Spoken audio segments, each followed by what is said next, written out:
Friday. Tomorrow I'm going to the lake.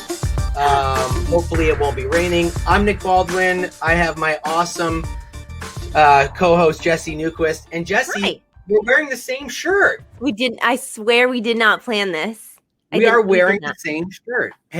This is my I designed this shirt. It says Mind Love, Mental Health Awareness. Yeah. And if you're listening on the podcast, it's a heart, and one side is the heart, one side is a brain. And the proceeds from this shirt go to the National Alliance for Mental Illness. I had to pick a chapter, so I picked the Michigan chapter because that's where I am. So if you go to commandyourswag.com, you can buy the Mind Love shirt, and it's 100% of the proceeds go to help bring awareness to mental illness. So, and I love it. Get the Mind Love. There's a lot of different versions. There's tank tops. There's I got the super duper soft one, and great job. I'm so over the beefy tee. So thank you. Thank you for buying your. This was completely unplanned. We did not plan to wear the same shirt. So what's up, Jesse? Hi. I stayed up a little bit too late last night, but I did finally start reading Dark Matter. You started reading Dark Matter, the book I recommended to you like 2 years ago. Yeah, like 17 years ago. Before I even knew you, I recommended it to you. So when I read, I normally don't read in bed because bed makes me sleepy. So I started reading. I think I'm about 50 pages in. I probably have to reread like the last 10 pages. Gripping, terrifying, amazing. Can't wait to okay, here's my I told you. Here's my schedule today. Like I can't even, it's making me nauseous. I know. I would when I look at a schedule of a team leader, I remember why I'm not a team leader anymore. Yeah. I don't know how you guys do it, honestly. Like I couldn't. We're gonna learn about that today. A little bit more today. So the second I get to read more, I literally can't wait. It's so awesome. I'll finish Dark it tonight. Matter by Blake Crouch. You'll be like, I sat down, I was like, and I sent it to my dad too. Yeah. I sat down, I'm like, let me read like the first chapter. Next thing I know, I'm like 100 pages in. Can't stop. And I could not put it down. I sent it to my dad, and he calls me. He's like, oh my God, like, what is this? And I just want to, you know what I think about it so far?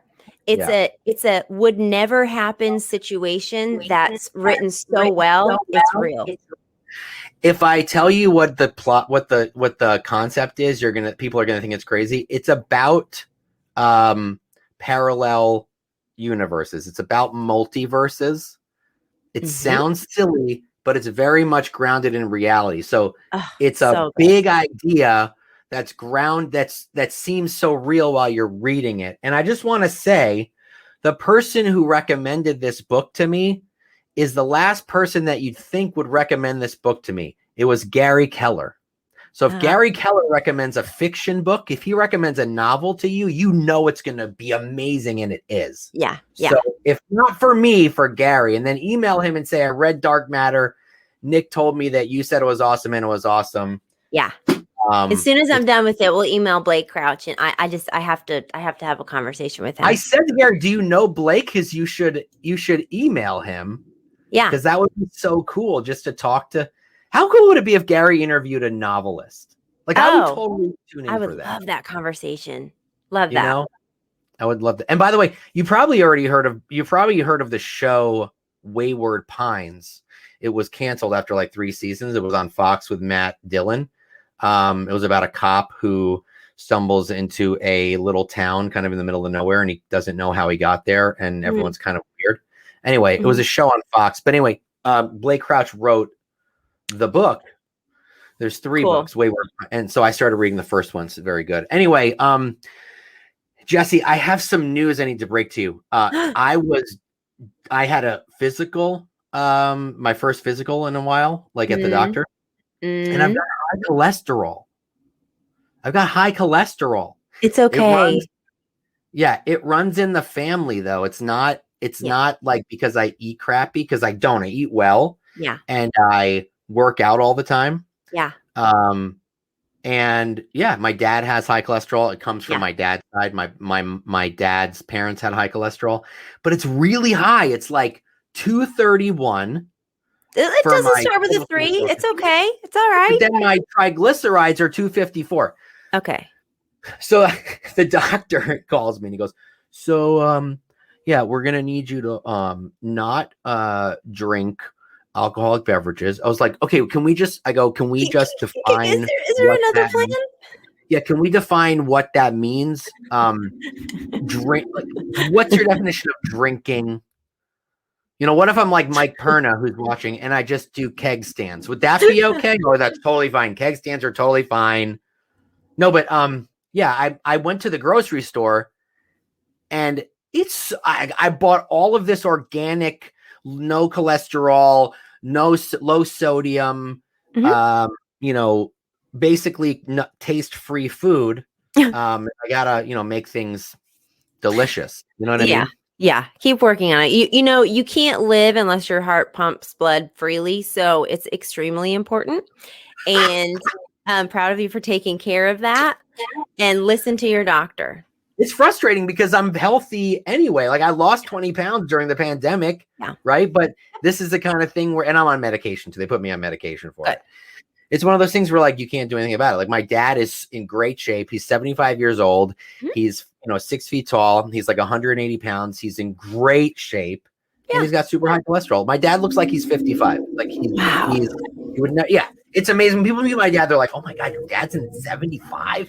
Yeah, my dad's awesome. It's treatable. Take care of it. I'm proud of you for taking care of it. It's okay.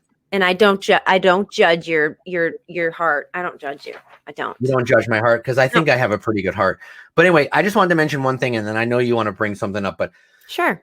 Speaking of health, this kind of freaked me out. So I was reading in the New York Times this morning. This was the headline: Subway is not the restaurant, the mode of transportation. Subway swabbers find a microbe jungle and thousands of new species. Okay. Hundreds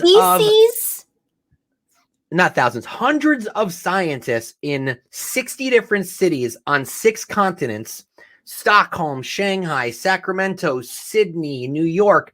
They went into the subways and they swabbed the railings and the poles and the seats in the subways. And they discovered more than 10,000 previously unidentified species of viruses and bacteria. We're all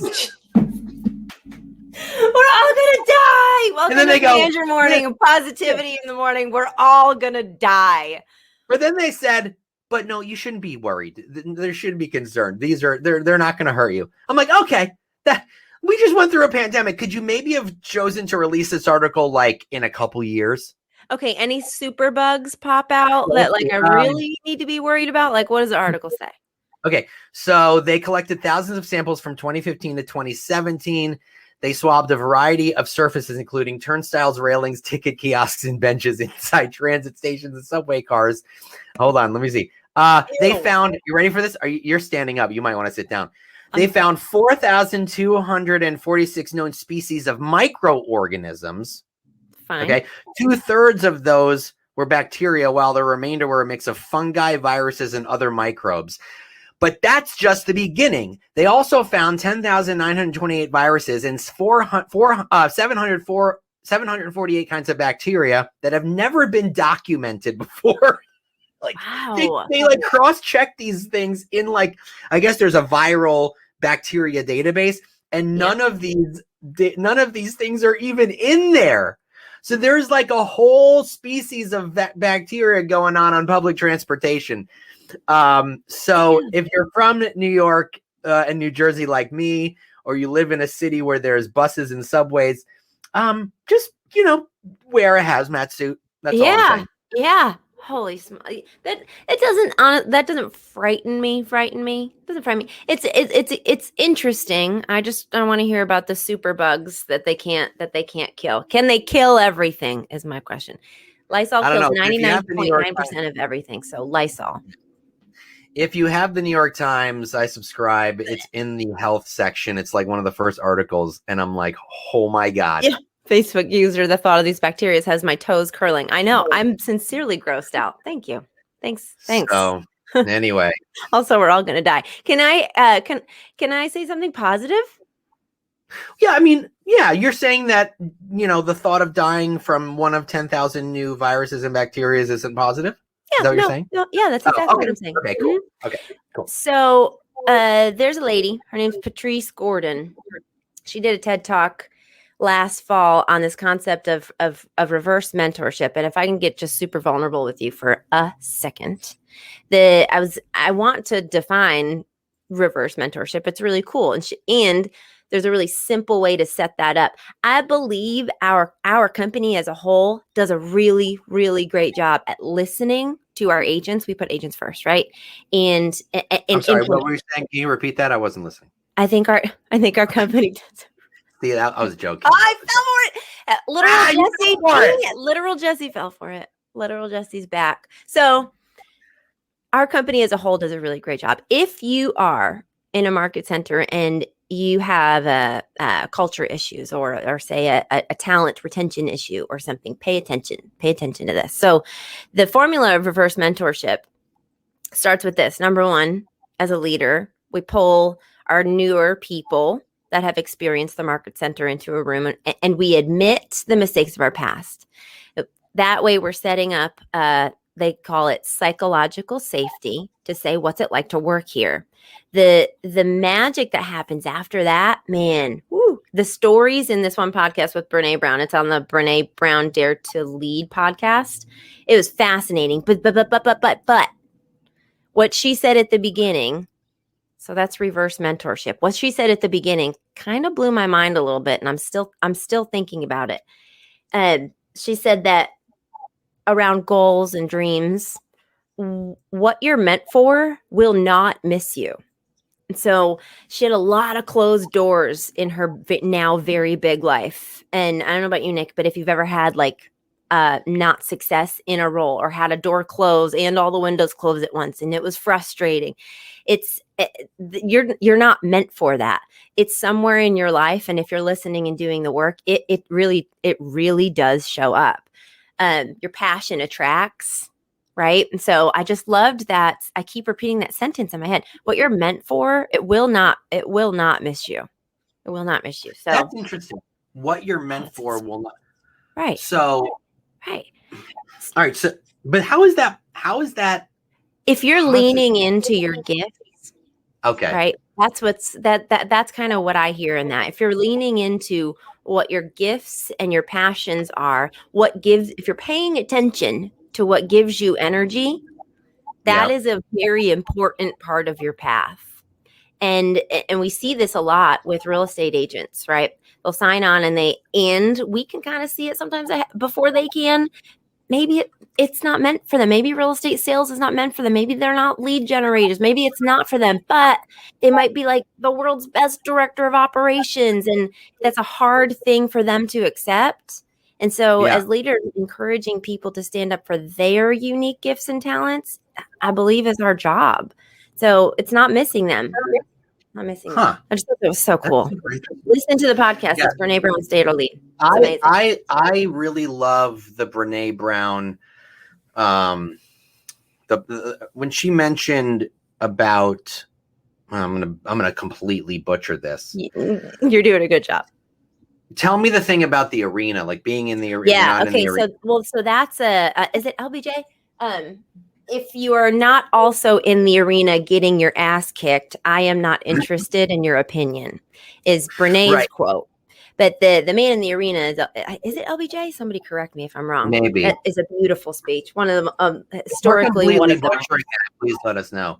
Yeah. Yeah. That right now couldn't be more true.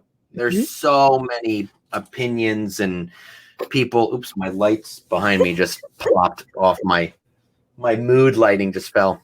That's what happens when you buy things cheap. Yeah. But there's so many people with opinions. Everyone's they're an expert, and how many times. And listen, I love our agents. Don't get me wrong, but they all think they can be a team leader. They all think they can. And you don't have to comment. You don't have to comment. I will comment. Maybe Justin will comment too. there's always going to be the agent that tells you how it really should be done. There's going to be that person. I love those conversations. I love you. I love those. Let's talk about how that makes you feel. I do. But yeah, you're not doing this. Most people are not cut out. That's why hiring a team leader is one of the hardest things to do. You know, I agree with that. But that's great. Good stuff. Speaking of team leaders. Yeah, we're going to bring our guest on in about 15 seconds.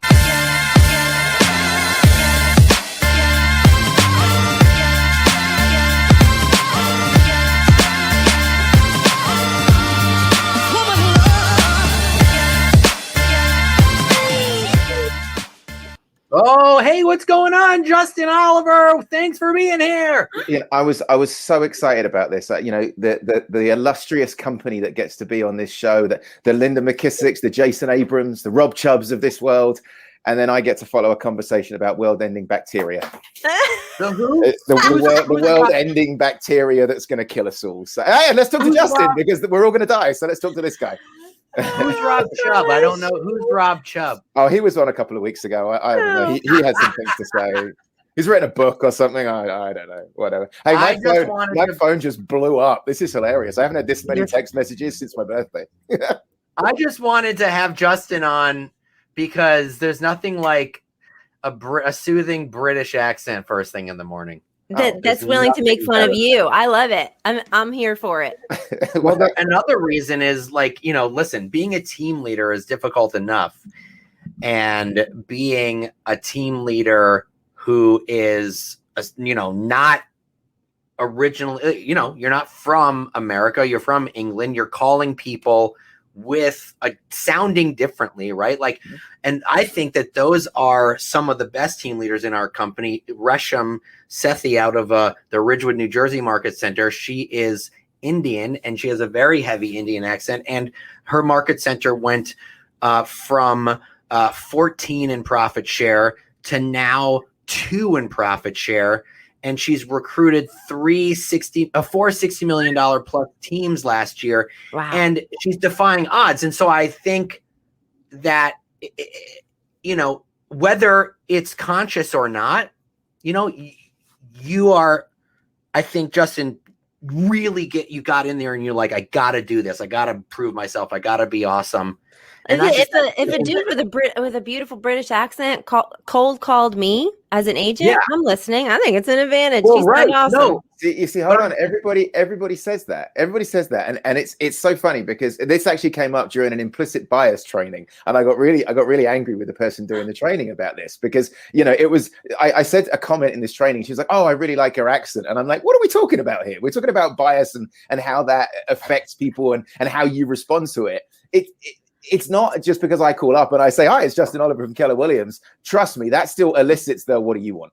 Whether it's British, whether it's Indian, whatever it is. So the person that you just mentioned there who had a thick accent, let's not undermine the quality of what she says and the words she uses and how and it's not about how we sound. It's about how we make people feel. And when I call people, they're like, "Wow, that's a beautiful accent. Where are you from? Brooklyn?" Every time you call me, Nick, I have to sit down and just take a moment because the vocal Viagra that comes through the phone is just incredible. I can't. Oh my gosh! That's for later. That's for Commander Morning After Dark. So how you doing, guys? Justin, we chatted a couple minutes before we put you in backstage jail, and you mentioned a training program and a growth and training program within your market center. I'm fascinated with this right now. What does that look like? Can you tell us about that? Yeah, so we when I came here, we took a look at the makeup of the agent body, and we're in a market where we generate a lot of new recruits. So we get a lot of new agents coming in. We get a lot of people who want to experience real estate and think this is a good option for them. And as we all know, because hey, we're all licensed here, we all understand that you do that 40 hours of pre-licensing and you learn about meets and bounds and all the rest of it, and it doesn't really teach you how to be a realtor.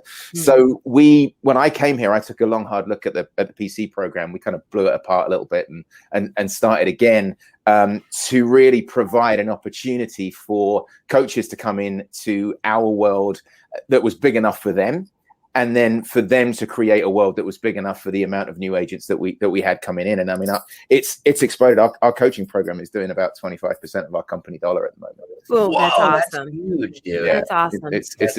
It's been a really interesting journey, and we're getting to the point now where we need more coaches. Like we're now building out this. The world's got big enough for our PC where we can put layers beneath her and provide her with some leverage and create new opportunities for other people that want to step up into coaching roles, as well as improve the quality of the experience for the agents that are in the coaching program. So jump in the weeds with me about finding that talent. What's the plan? About the piece, the hiring additional coaches. Yeah. So when we brought on the PC that we currently have, she didn't, when we put the advert out, we had an eye on somebody and she didn't apply for the role.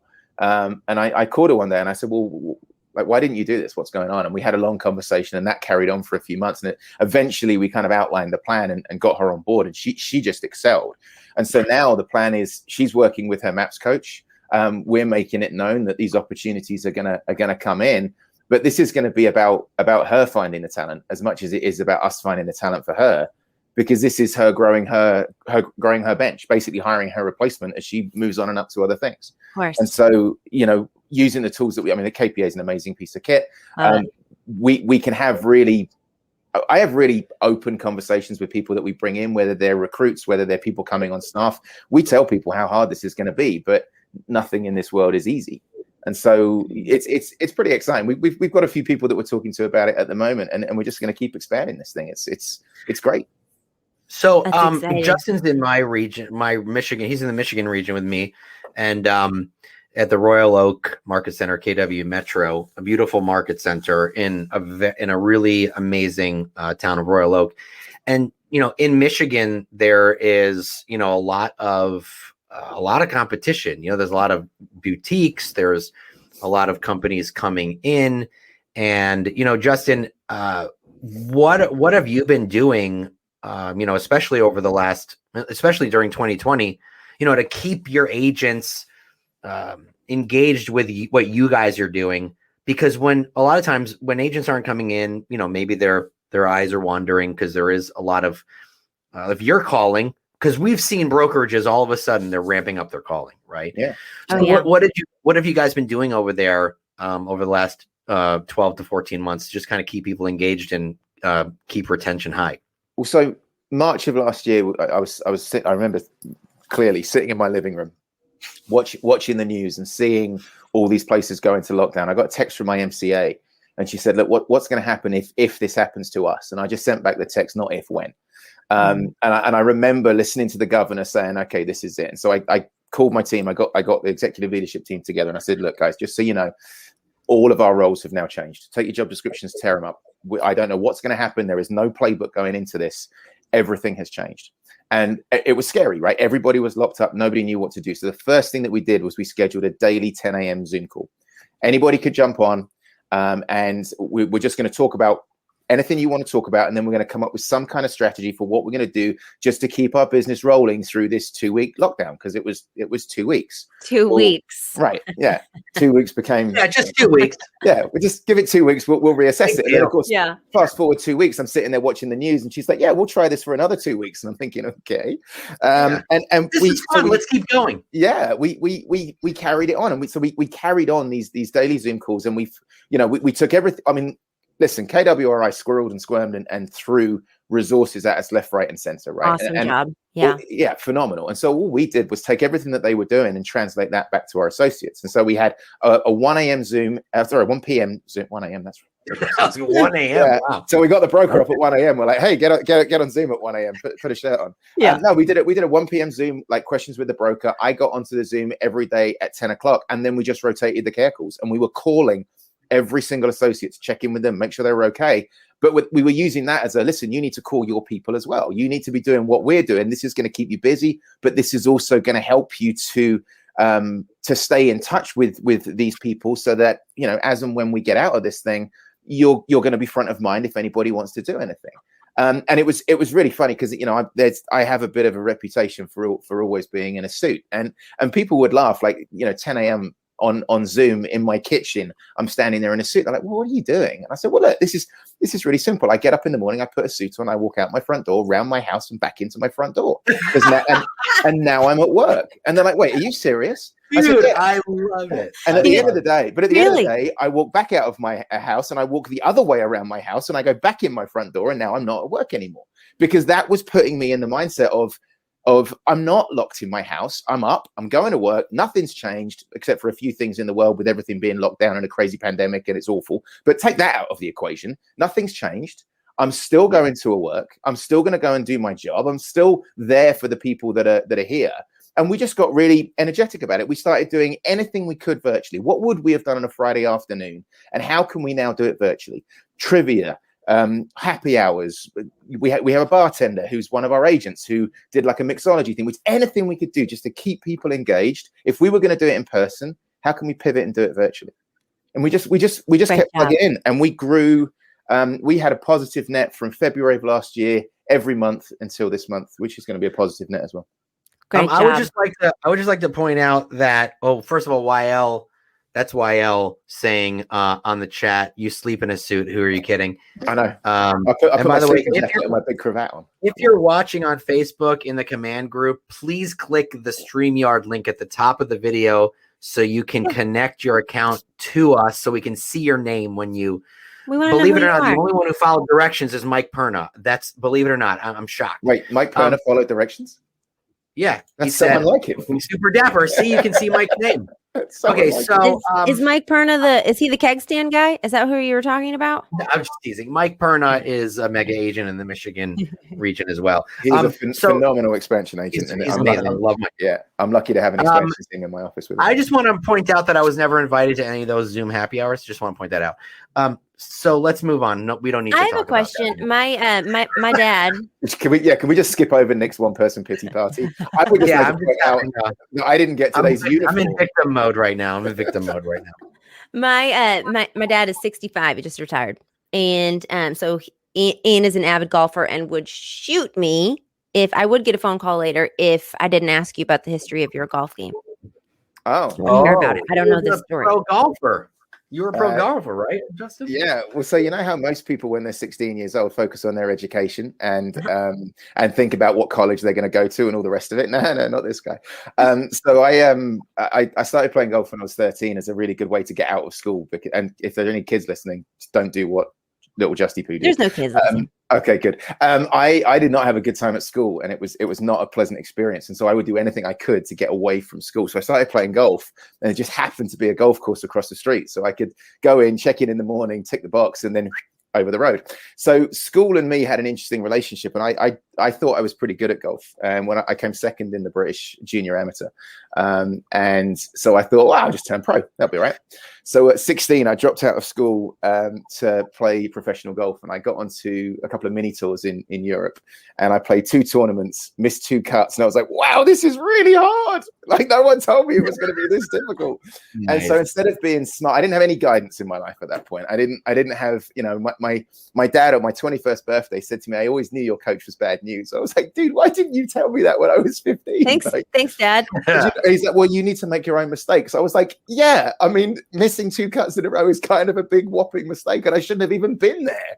So instead of playing like amateur golf and Walker Cup and all this kind of stuff, I turned pro, and it went spectacularly badly. And because I was, 16 and unguided and a bit of an egomaniac moron, I thought, well, I'm not gonna do this. I'll just do something else. And so off I went. It was a very bizarre year. So then, you're 21. Go ahead, Nick. Sorry. No, I was just saying, even to be pro and to have it go horribly, you're still pro, so you're still good, right? That's the craziest thing. Yeah, I took 5 years. I kind of picked it up again about 12 years ago, but I took a few years off and didn't play for a while, and then realized I missed it. And the funny thing now is having joined Keller Williams and all of the mental programming that goes on, all of the mindset stuff. I sit there and I look back and I think if I had this when I was 16, I would have been unstoppable. But you know what I think is awesome though, like when when you became a team leader, you were not from the KW world. Correct. You were an agent in Chicago at an independent, I believe. Yep. And I always find it fascinating, you know, when someone from outside the KW world comes to our company and they become a team leader. I mean, KW is, I believe, one of the most difficult companies to learn. Like, as an agent, you can take your time learning the models and the systems and the MREA, but as a team leader, you cannot really take your time. Like, you have to dive right in. You got to start having those conversations. So I always have a lot of respect for team leaders that come in that were outside the company. How did you just dive into that? Because you live, eat, and breathe KW now. Like, you're like Jesse. You guys will just have these conversations in code. KW is kind of like, when you're talking, you're kind of talking in code. You know, that's how crazy it is. So how did you dive in and just learn so quickly? Well, let me just spin that around for a second. What would it look like if you took a new agent and you made them a team leader for a year first, and you forced them to learn all the stuff that we're trying to encourage people to learn? How much of a better agent would they be? Yeah, if they became a team leader first and then went to be an agent. I mean, as far as I'm going, like, look, when I dropped out of the golf world when I was 17, and I was working in a pro shop and selling golf clubs, and I thought, well, sales is good, I'll just do that, right? And so I thought, what's the biggest thing I can sell? I'll go sell houses. And because I was an egomaniac 17-year-old. So fast forward 20 some years, I've been in the industry for a long time. And I've been a high producing agent in Chicago. I've been a top producer with Chicago Area Realtors Association. I knew everything about real estate. There was nothing you could tell me. And so when we moved to Michigan, and I'm figuring out, where am I going to, my wife's company relocated us. And so when we moved here, I'm thinking, all right, I've got options. What do? I can find a brokerage to hang my license at and start again, or I can maybe focus on the business of real estate, or whatever it is. And I met everybody, talked to everybody. And I met this person called Wendy Patton, who some of you may know. And we had a great conversation about nothing to do with why I met her. We talked about investing and all kinds of other bits and pieces. She introduced me to Natalie Reed, who's my OP, and Natalie asked me to interview for this position, and I suddenly started to kind of look at this a bit more, and I know some people at KW in Chicago, and I was thinking, well, Natalie speaks very differently. She talks a different language, and then there's this hiring process, and there's this behavioral assessment they want me to take with all the shapes I got to spin around. I'm like, what is all this?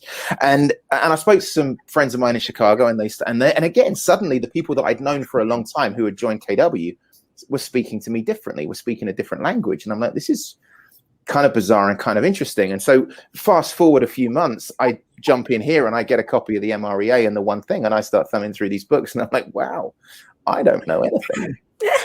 Like, literally, I don't know anything about this job that I've had for the last 20 some years. And it was just, it's, to say, yeah, there's a lot to learn, right? There's a ton of systems, there's a ton of models, there's a completely new way of thinking, there's a completely new way of talking. The problem with that completely new way of thinking and talking is it's so good and addictive that you just can't help getting on it and running with it. And I'm a fairly excitable guy at the best of times, but when I get excited about the opportunity that exists here, I mean, just little things like we just had regional bold come through. And I was talking to some people about bold and kind of, why wouldn't you take this? What is it? Why would you not plug into the opportunity that exists right in front of you, which, spoiler alert, does not exist anywhere else in this ecosystem? Mm-hmm. Well, look real quick. I just want to say something about Wendy. Wendy is a connector. Wendy, when I went to visit, my wife's originally from Michigan. And when I came up here one time out of many, I reached out to her because she was one of the investors in the Clarkston Market Center. And I said, hey, can I meet with you? Blah, blah, blah. She's like, yeah, we met, had a great, had some great coffee and some great coffee talk. And she took me over, to the Clarkston Market Center to meet them. And the OP wasn't there at the time, but the team leader was there. Her name was Michelle, and we hit it off. Anyway, Michelle quit a couple months later, and then I became friendly with the OP, and then the OP offered me the team leader position. So had I not met Wendy, who introduced me to Michelle, and had Michelle not quit, and then I met the OP, I wouldn't have had the team leader, moved from New Jersey to Michigan, and then 18 months, 20 months later, I wouldn't have then become regional tech trainer. So this company, the opportunities, I learned this from I I learned this when I was listening to a class. I'm forgetting who it was specifically, and it'll come to me. At Keller Williams, you always have to be ready for that tap on the shoulder, because whether or not you know it, there are people in leadership watching what you're doing. And I don't think there's any other company. Yeah, there's no other real estate company where you could essentially, I mean, look at Mark King, the guy who started out as an agent 20 years ago. Now he's running the entire company. Yeah. I'm watching everybody. I'm watching everybody in my market center at the moment, because I know that I've got things going on in the back of my mind that I'm going to need people for.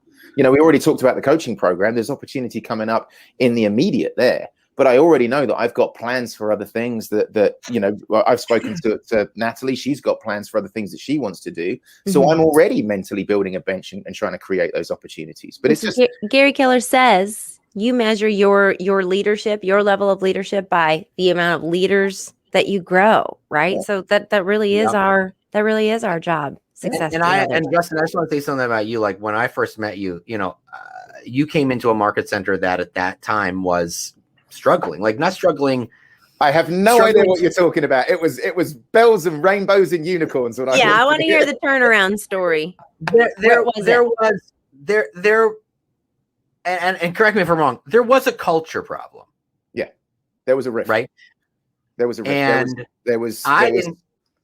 sorry, go ahead. Sorry. No, there was. I didn't know about this when I started, but there was a definite rift, and there was some stuff that had happened prior to my joining that had created this rift. And 3 months after I walked in through the door as jolly old me, thinking this is great, everybody loves this, why would anybody leave? Oh my goodness, this job's going to be so easy.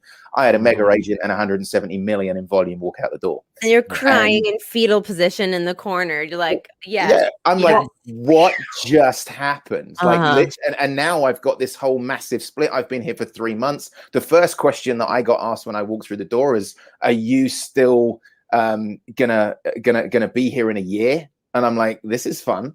And there was this massive divide of this literal split down the middle of the office. And I thought, all right, okay, so we got some work to do, and we've now got a new independent brokerage that's just opened up literally around the corner, of people that were here and we liked, and we thought, really sad to see them leave. And I was nothing to do with them leaving. I hope, at least I don't think I was.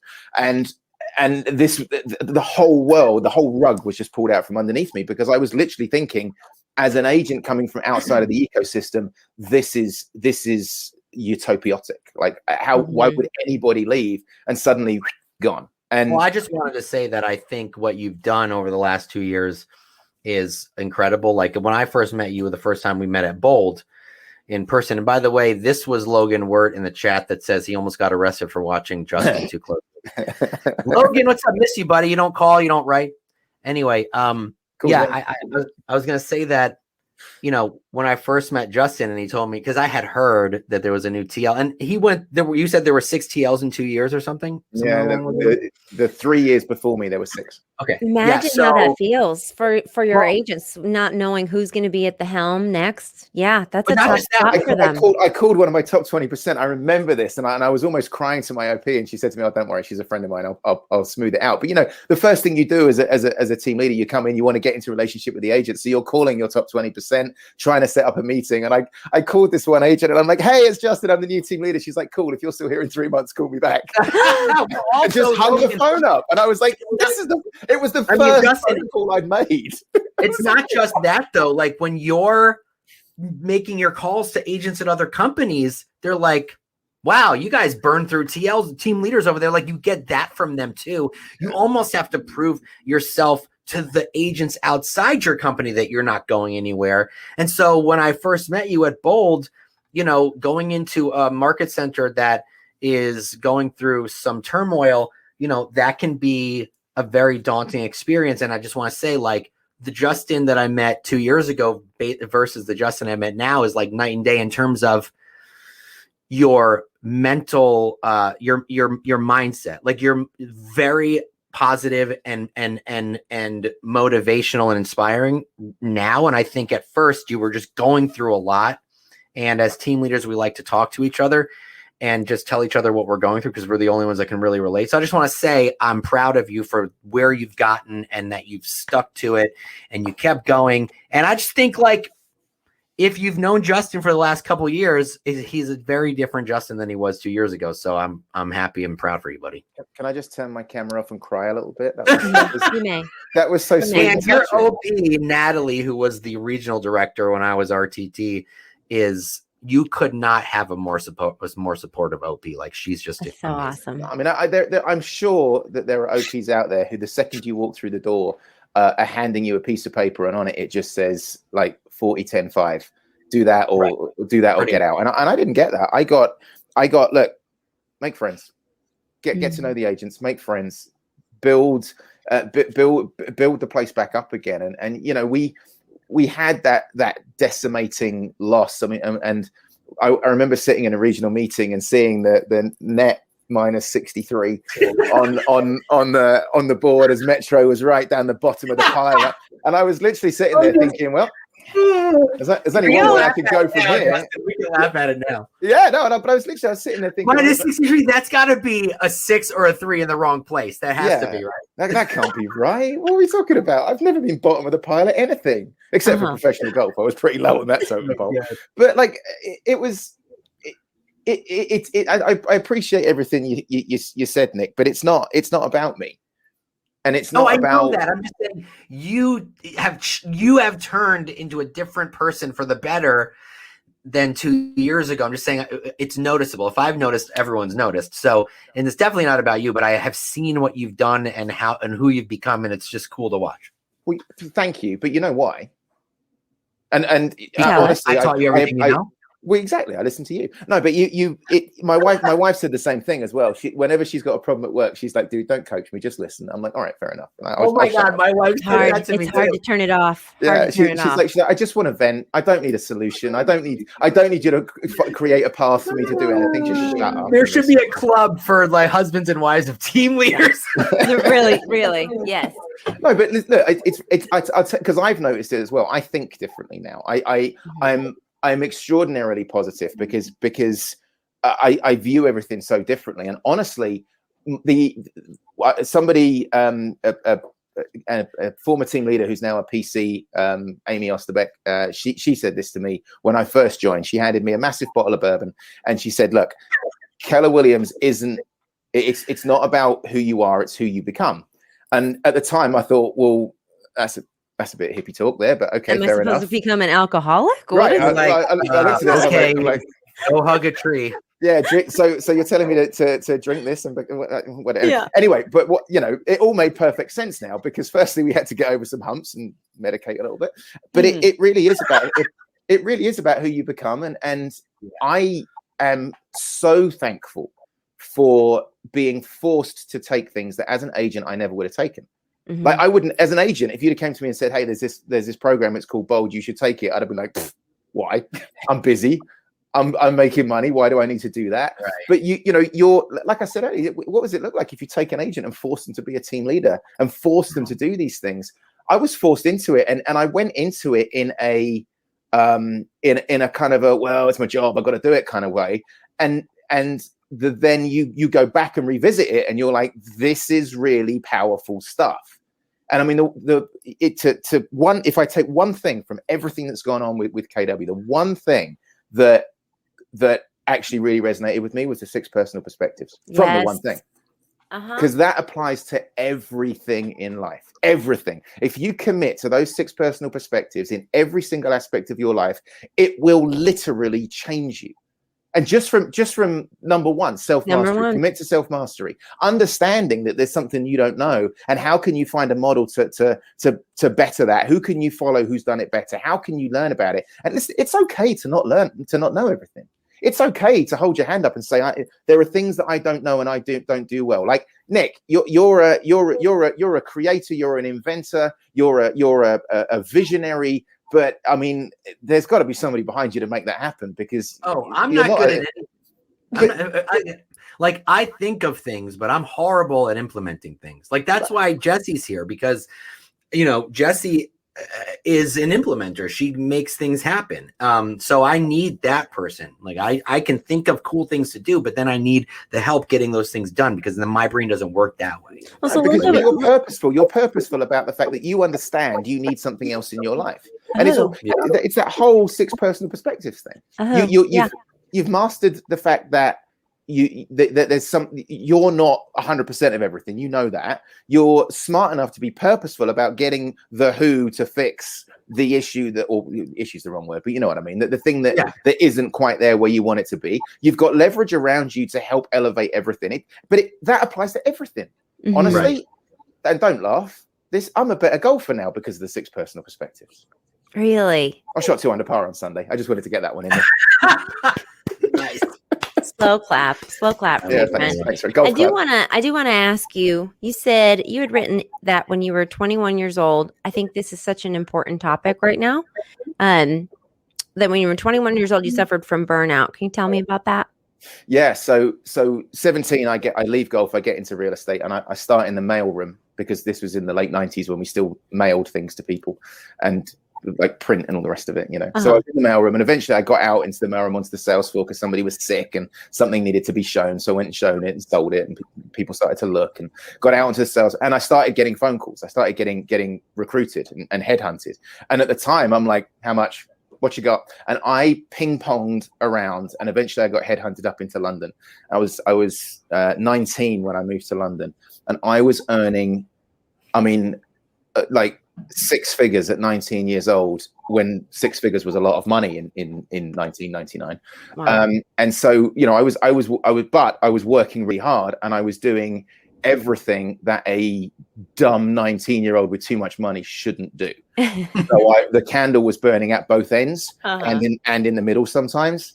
And I was working really hard, and the money was coming in, but I was partying my backside off and living the life that, because I wanted to show off to my friends. I failed at this one thing. Now I'm massively successful at the other. So I wanted the cars. I wanted the lifestyle. I wanted all of it.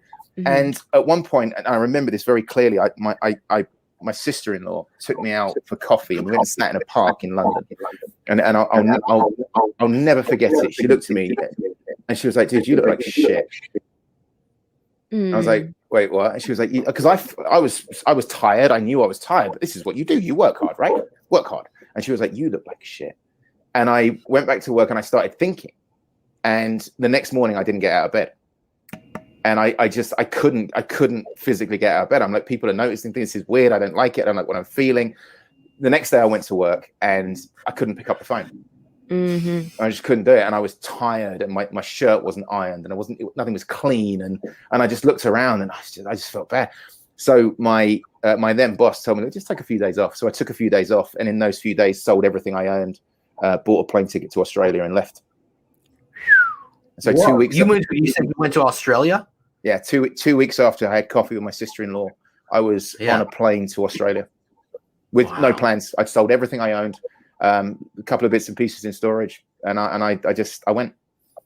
And my plan was, so in England, we're part of the Commonwealth. As a young person, you can get a working vacation visa, where you can go somewhere, you can work for 3 months and move around, and then work for another 3 months. So my plan was to go to Australia for a year, kind of reset a little bit, and I didn't move back to England for 4 years. I spent 4 years just traveling and working. I became a scuba diving instructor and a sailing instructor, and I taught. No, I'm English, and I taught. In the comments. Wait, you're not from Australia? Yeah, is that? It's got to be Logan. Surely that's got to be Logan. Come on, it has to be. I'll look and see. But it was, it was kind of like my eat, pray, love moment of this isn't right. Like what I was doing to myself wasn't right, and I thought at the time, grind. So imagine it was Logan, by the way. It was Logan. It had to be. But the really interesting thing is, imagine fast forward 20 some years, finding a company who talks about God, family, and then business. Finding a company that talks about a business funding a life, and working to live, not living to work. And it took 20 years to find it. Now, don't get me wrong; those 4 years, number one, were an incredibly life-changing experience that I learned a lot. I grew a lot. I discovered things about myself that I didn't know. Some I liked, some I didn't. And I had a great time. Mm-hmm. But to me, that was my university, those 4 years of my university. But coming back and then moving back to London, going back into real estate, and then moving to Chicago, I mean, that completely changed my perspective. But that burnout is really dangerous. And look, we as a company, I mean, we push people pretty hard. We help people to focus on their goals. We encourage people to think of big goals, and we provide a path for those people to hit those goals. But success is defined by the person that's trying to achieve it, not by the person that's driving. And when you sit and work with people, you've really got to drive into the fact that, look, this is about living. You get one life, and this is it. And the one biggest regret, that there's the 5 regrets of the dying person, and the one biggest one is, I wish I'd worked less. And I mean, what an incredible opportunity to be able to earn the kind of money that we earn, that buys us the freedom that we have. And financial freedom, financial security has been my one thing for the last 8 years.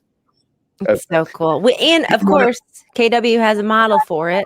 There's the Life by Design exercise, right? Yeah. That if you're not taking your leaders, if you're not taking your agents through that, start now. It's so super powerful. But the new experiences, what I'm learning is that burnout, first of all, is just characterized by a lack of interest in something that you've previously loved, and exhaustion, just too much of it, and lack of new experiences. And so we think, maybe as leaders and our agents, we think that we're having new experiences all the time because we're having new conversations, and every conversation is different. But if we are not experiencing new things as human beings, we will burn out. That's what it's all about. No, you're absolutely right. And look, there's a monotony to success, right? We understand that there is that monotony, but you've got to have things outside that keep you focused. And you're absolutely right. I loved real estate. I loved the drive. I loved being in London. I loved the energy of it, and then I hated it like that because it suddenly was. I literally walked around one morning, and it was so overpowering and overbearing, and there was nothing else in my life other than get up, sell houses, go home, or go to the pub, wake up, rinse, repeat. And there was nothing else. And I was tired, but I didn't feel it. I was exhausted. I didn't have any passion for what I was doing anymore.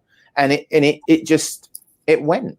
But and you talk about the Life by Design thing. I mean, my copy of The Millionaire Real Estate Investor is up there. Well noted. That book in itself, having intent around my investments, having intent around the portfolio I can build, removing the pressure of needing to work to pay my bills, right? I mean, I tell agents all the time, do enough business so the business doesn't matter, so that you can be the true fiduciary to your client. And if you have to pull somebody out of a deal, the conversation in your head isn't paycheck versus deal. Right. It's do the right thing, right? And so making that financial security was wicked important for me. That last part that you just said, I mean, how many times do you see agents just completely dwelling and spending way too much time on that deal that fell apart? When you have it's my money. I need it. You don't do more. When you have 10 or 15, 20 deals in the pipeline, you have to get to the point where if a deal falls apart, sure, it sucks, but it's not gonna matter at the end of the day, right? And so many, I don't understand why, and that just goes to the mindset of not treating your real estate business like it's a business. If you're gonna live paycheck to paycheck, you're in the wrong business. This is Gary Keller says this. Gary Keller says this, so I'm allowed to say it. It's in culture. His question is, do you have enough passive income to support your family's lifestyle if you get hit by a bus, or are you okay being a financial dumbass?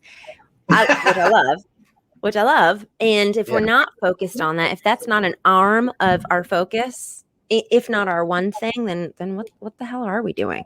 I mean, what if you want to take a month off and take your family somewhere, and if you're living paycheck to paycheck, your income doesn't continue as you do it, and that was a big thing for me, because the stress of maintaining the lifestyle that I created for myself when I was making a lot of money was also one of the things that pushed me over the edge, because I was trapped. I was a hamster on a wheel, and I was trapped, financially trapped, mentally trapped, and there's only one way off the trap. And that's, you go one or two ways. You either wake up and go nope, or you keep going and it kills you. And I was lucky. I had somebody who gave me the wake up call. But no, Amen to that. And you said about something really interesting about the deal that falls through it may suck. Sometimes the only people it sucks for is us, right? Doing the right thing by your client, pulling them out of a bad situation, saying no to a client. I remember the first time I said to a client of mine, listen, I forbid you from buying that property. And they wanted it. And I knew it was awful. That client will now never talk to anybody else about real estate ever again, except for me, because they trust me and they know that I don't care about my commission check. I care about Fierce conversation, most loving thing you can do. Yeah, exactly. Amen to that. Well, Justin, it has been an absolute pleasure. It's been a blast to talk to you. Love this. Thank you. I love meeting you, Justin. Thank you. Thanks, Jesse. Thanks. You guys, new friends have been made today. I appreciate you being on the show. Lots of good stuff. Always good. Always knowledge being dropped. And I just want everyone to know, if you want to support mental health and get one of these Mind Love shirts that Jesse and I are wearing, go to commandyourswag.com. And all proceeds go to the National Alliance for Mental Health in Michigan. So thank you, everyone, for watching and listening. It's a long weekend, so we won't be here on Monday. We'll be here on Wednesday. Yeah. Yeah. See y'all Wednesday. Thanks, Justin. This was fun. Bye, Justin. Thank you. I gotta go lead generate. All right, guys. Bye. All right.